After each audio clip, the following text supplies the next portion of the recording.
Teksa protestat kundër qeverisë po hynë në javën e tretë dhe po marrin gjithnjë më shumë vëmendje politike, kryeministri Edi Rama ka reaguar me një nga qëndrimet e tij më të ashpra deri tani ndaj protestuesve dhe mbështetësve të tyre në rrjetet sociale.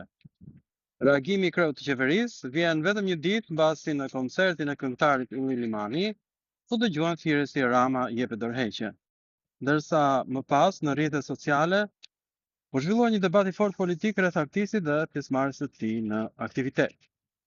Në një reagim të gjatë publik, Rama dënoi ashpër sulmet online ndaj këngëtarit, duke i cilësuar si pjesë të një fenomeni më të gjerë që sipas tij po shoqëron protestat e ditëve të fundit. Kryeministri doli për një klimë presioni, intimidimi dhe kërcënimesh ndaj kudo që nuk bashkohet me protestat, ndërsa argumentoi se po krijohet ideja se kush nuk proteston etiketohet si kundërshtar apo armik. Madje Rama shkoi edhe më tej, duke bërë krahasime historike me lëvizjen ekstremiste të së kaluarës.